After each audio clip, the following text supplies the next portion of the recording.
복음 들고 땅끝까지 생명의 말씀 선교회가 간다! 안녕하세요 형제 자매님들, 주님 안에서 평안하신가요? 코로나 바이러스의 확산으로 모여서 교제하지 못하는 어려움과 세계 선교를 나가지 못하는 상황이 벌써 1년이 넘도록 지속되고 있는데요. 그러나 코로나 바이러스가 많은 사람의 발목은 잡아도 하나님의 복음은 막지 못하죠. 전 세계에 있는 저희 생명의 말씀 선교회 교회들의 소식들을 보다 더욱 생생하고 다양하게 전달드리기 위해서 복음 들고 땅끝까지라는 프로그램을 기획하게 되었습니다. 세계 76개국 853개에 있는 모든 해외교회들을 랜선으로 신방하는 그날까지 저희 복음 들고 땅끝까지 팀이 열심히 발로 뛰겠습니다. 이번에 찾아갈 교회는 7,000개의 섬으로 이뤄진 필리핀의 마닐라 중앙교회인데요. 이번에도 선교사님을 만나 뵙기 전에 먼저 필리핀에 대한 소개 영상을 보고 오시겠습니다.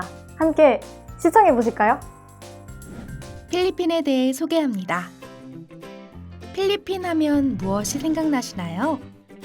섬나라, 열대과일, 보라카이, 붉은 석양.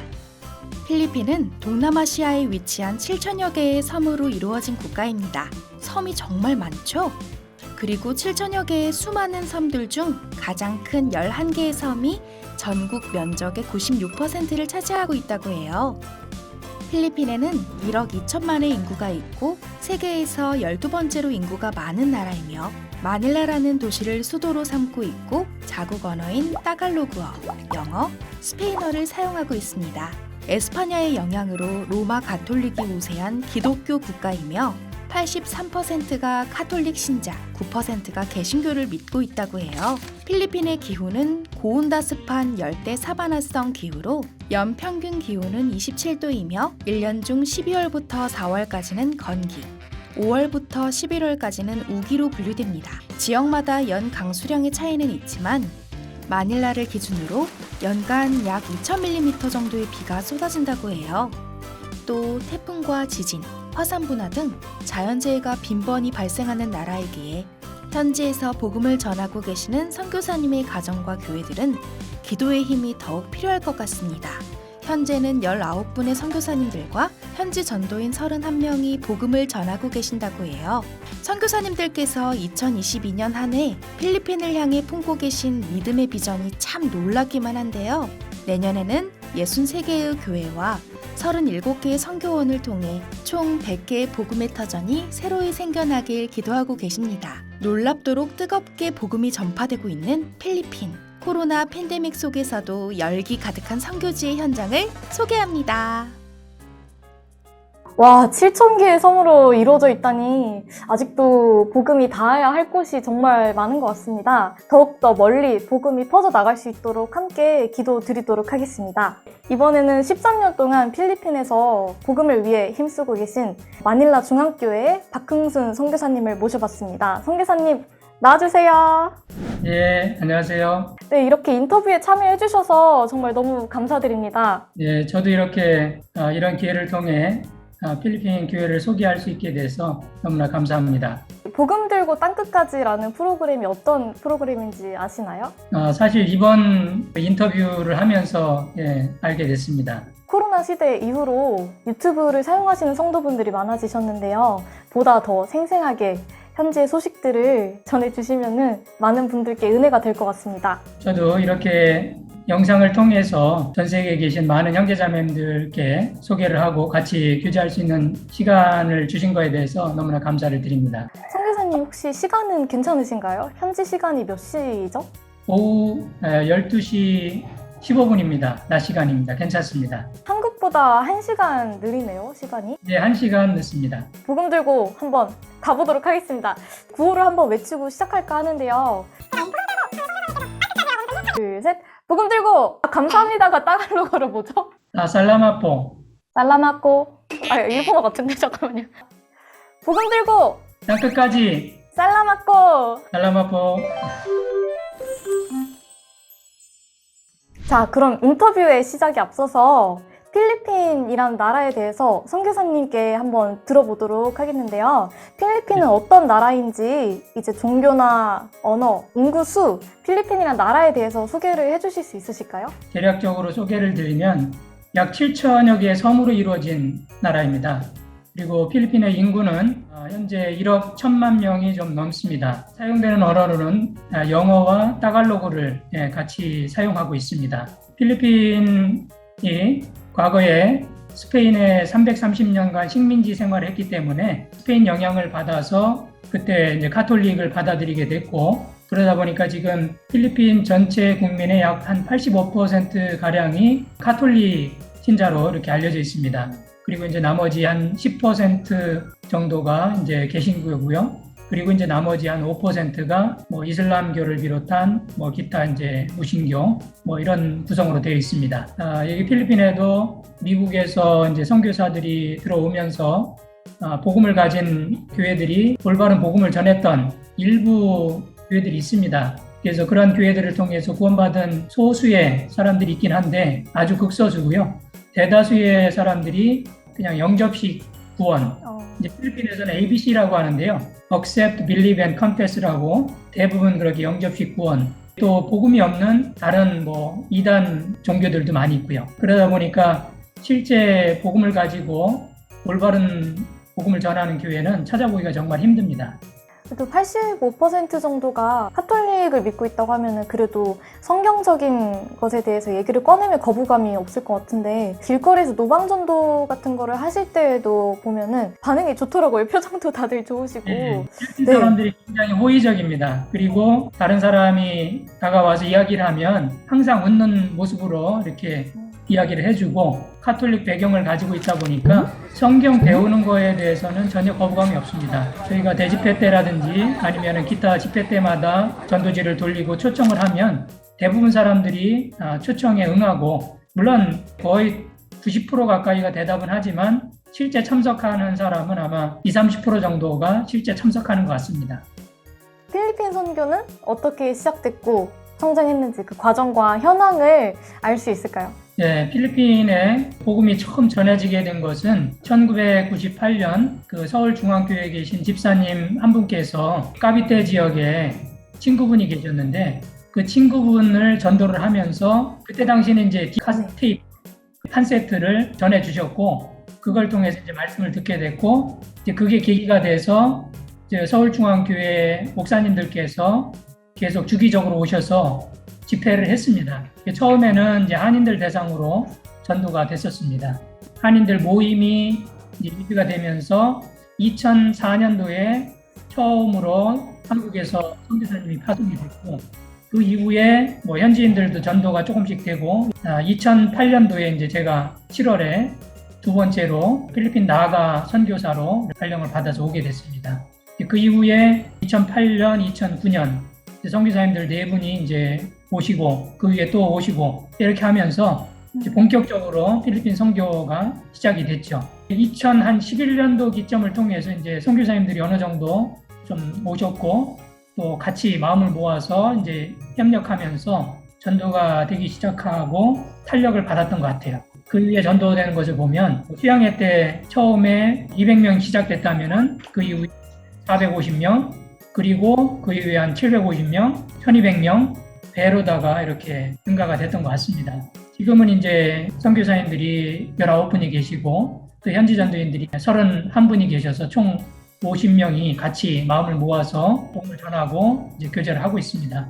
그러다 보니까 이제 교회가 많이 안정이 돼 있고, 전도가 되지 않은 그런 곳들을 위해서 지금 같이 기도를 하고 있습니다. 내년 이제 코로나 상황이 좀 나아지면은 새로운 또 선교지들을 많이 개척하려고 지금 기도 중에 있습니다.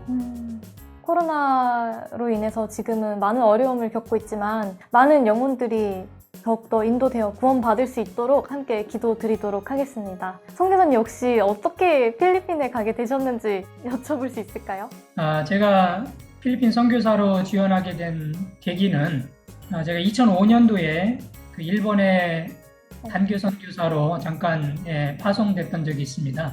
근데 이제 아시다시피 일본이라는 나라가 전도하기가 굉장히 어려운 환경이잖아요. 그러다 보니까 짧은 기간이었지만 거기에서 정말 절실하게 느꼈던 것이 마음껏 전도할 수 있는 그런 곳에서 전도를 하면 좋겠다. 이제 이런 생각을 하게 됐고요.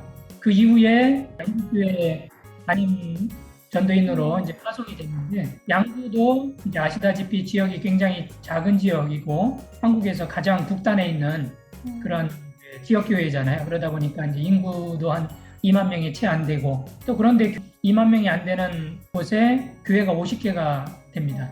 그러다 보니까 이제 저희 교회에 대한 뭐 이단이라는 핍박도 굉장히 많이 있었고 여러 가지 어려움들이 많이 있었는데, 하여튼 그곳에서도 이제 3년간 전도를 하면서 참 전도하기가 참 쉽지 않다라는 거를 이제 많이 실감을 하게 됐습니다. 물론 그 가운데서도 이제 주님 허락하시는 상황 속에서 최선을 다해서 이제 전도를 하려고 했고요. 그러던 가운데 2008년도에 필리핀 선교에 대한 소식을 접하게 됐고요. 제 마음속에서도 언젠가는 좀 한번 해외에서 선교를 했으면 좋겠다, 이제 이런 마음이 있었기 때문에 2008년에 그 필리핀 선교사로 지원을 하게 됐습니다. 그래서 2008년 7월에 필리핀 선교사로 오게 됐습니다. 네, 감사합니다, 선교사님. 그 전도인 수련회 말씀을 들으시고 지원을 하시고 문자를 자매님께 보내셨다라고 들었는데요. 네. 네. 사실 혹시 제가 조금 조심스러우신 부분일? 아니요, 그렇지 않습니다. 괜찮습니다. 네네. 필리핀 선교사로 지원하려면 사실 먼저 자매와 이제 충분하게 교제도 하고 이렇게 하는 것이 순서일 것 같긴 한데, 저는 신앙생활하면서 나름대로 이제 생각하고 있는 것이, 어떻게 보면은 신앙에 있어서는 먼저 행동이 앞서야 된다라는 그런 부분이 있습니다. 이제 그런 생각을 하다 보니까 처음에 이제 필리핀 선교 소식을 듣고 필리핀 선교사로 지원해야 되겠다 이런 마음이 들었을 때, 이제 필리핀 선교사로 지원한다라는 것을 문자로 이제 보냈습니다. 그리고 나서 이제 그 이후에 이제 전화 통화도 하고 했는데요. 이미 이제 필리핀 선교사로 지원한 상황에서 이미 결정된 상황이라 이제 그 부분에 대해서 자매도 특별히 뭐 거부하지 않고 순종하고 잘 따라와준 부분에 대해서 지금도 이제 자매에게 참 그 부분에 있어서는 감사하고 있죠. 감사합니다, 선교사님. 이제 필리핀의 치안이 그렇게 좋지 않은 만큼 자녀분들을 학교에 오며 가며 이렇게 하는 것도 많이 조심스러우셨을 것 같은데, 자매님께서 이제 직접 운전을 오며 가며 이렇게 하셨다고 들었는데. 예, 맞습니다. 필리핀 학교는 대부분 이제 부모님들이 와서 자녀를 픽업해 가고 또 데려다 주고 이제 이런 그 문화다 보니까, 저는 이제 뭐 선교일로 바쁘다 보니까 제가 뭐 자녀들을 픽업한다거나 이럴 수 있는 상황이 아니었기 때문에 아이들에 대한 부분은 이제 전적으로 이제 자매가 책임을 졌죠. 그렇게 자매가 그 부분을 잘 맡아서 해줬기 때문에 제가 큰 어려움 없이 선교에 집중할 수 있었던 것 같습니다. 선교사님 집회 때 따갈로그로 직접 집회를 진행하시던데 언어를 어떻게 그렇게 잘하세요? 아니요, 저는 네. 아직 따갈로그를 잘 못합니다. 상담도 따갈로그로 직접 해주시는 거를 봤습니다. 밴드에 올려주신 영상 중에. 상담은 이제 일부 조금 이제 뭐 상담하는 거는 가능한데요. 하여튼 아직도 계속 따갈로그 배우고 있습니다. 이제 부족한 부분들이 많이 있고요. 따갈로그 한마디 해주실 수 있으신가요? 지금요? 네. 그러면 한참은 한 말씀 드리겠습니다. Magandang hapon po sa inyo lahat. Una sa lahat, nais kong magpasalamat sa Panginoon dahil ibinigay niya itong magandang pagkakataon upang makakaroon ng fellowship sa pamamagitan ng online. 온라인. 네. 무슨 말씀인가요? 온라인을 통해서 우리 형제자매들하고 교제할 수 있는 기회를 허락해 주신 주님께 먼저 감사를 드립니다. 이런 내용입니다. 그라시아스. 감사합니다. 따갈로그를 제가 유튜브에서 조금 몇 개 봤는데 확실히 이게 스페인에서 지배를 받다 보니까 섞여 있는 게 많더라고요. 이제 구스토나 이제 시엠프레? 현지인들 언어 속에 이제 일부 단어가 스페인어가 섞여 있는 게 많이 있고요. 성경 용어 중에도 꽤 있습니다. 그래서 성경의 장절은 똑같습니다. 스페인어랑 카피톨로 1, 베르시클로 2. 그리고 이제 뭐 시장에서 화폐 단위 이야기할 때 얼마다 할 때 뭐 거렌타, 10거렌타 숫자는 또 비슷하게 스페인어 쓰는 경우도 있습니다. 물론 따갈로그 그 단위도 있긴 한데요. 네. 네. 그 세상의 나라는 말이 무슨 요셉에 들어간대요. 헤르수스 요셉? 그러니까 무슨 세상의 나. Susmar Yose. 세상에나? 세상.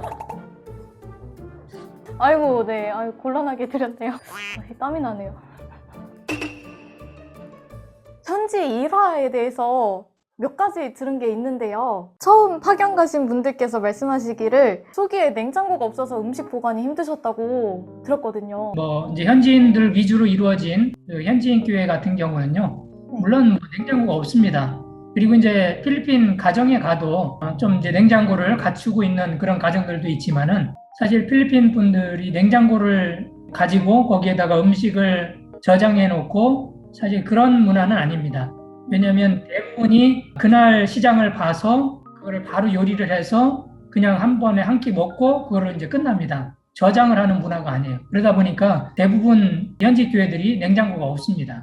뭐 현지인들만 있는 교회에 선교팀이 오게 되면 김치라든지 또는 뭐 기타 여러 가지 한국 저장해야 될 음식들을 보관을 해야 되는데 그런 저장할 곳이 없습니다. 그래서 이제 어쩔 수 없이 선교팀들이 또 돈을 모아서 그곳에서 바로 이제 냉장고를 사서 이렇게 기증도 해주시고 그래서 이제 선교팀 계시는 동안 사용하시고 그렇게 하시기도 했습니다.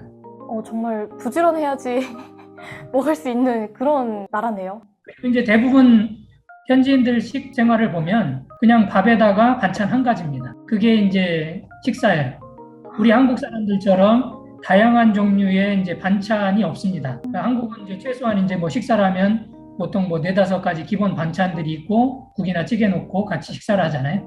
근데 이제 현지인들 같은 경우는 대부분 반찬이 딱 하나. 이번에 이제 닭고기 요리다 그러면 뭐 닭고기 한 첨에다가 닭다리 하나에다가 그거 가지고 이제 식사를 하는 거죠.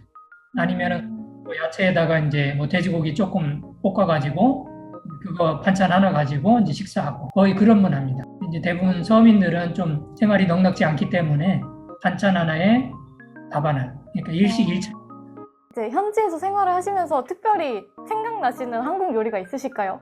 그 매운탕 이랑 해물찜 좋아하신다고 들었거든요. 예, 매운탕 좋아합니다. 예, 여기 한국에서는 이제 매운탕을 원하면은 언제든지 이제 먹을 수 있지만은 현지에서는 이제 한국에서처럼 그런 이제 매운탕을 먹기가 이제 쉽지는 않죠. 물론 이제 여기 마닐라 같은 경우는 그래도 이제 한국 식당들이 있기 때문에 가끔 그 한국 식당에서 그런 이제 매운탕을 시켜서 이제 맛볼 수는 있습니다. 그래도 이제 한국에서 먹는 것만큼은 이제 그런 맛하고는 좀 다르죠. 사실 그 산나물이라든지 이런 요리를 많이 좋아하거든요.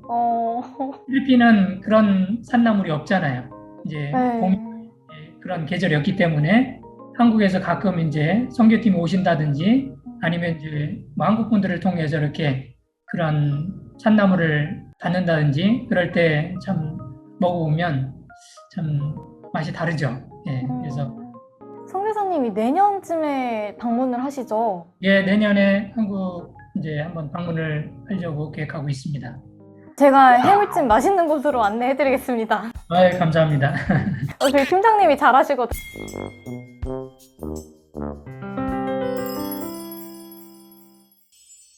백신을 맞지 않는 사람은 집 밖으로 나갈 수 없다고 말한 뒤 주민들이 한꺼번에 몰리면서 필리핀 의료 시스템에 적신호가 켜졌습니다. 델타 변이 바이러스로 인해서 정부의 통제가 더 많이 심해졌다고 들었는데요. 통행 금지도 있고 아직 백신을 이제 많은 형제자매들이 맞지 못했는데 그래서 이제 교회에 참석하는데 좀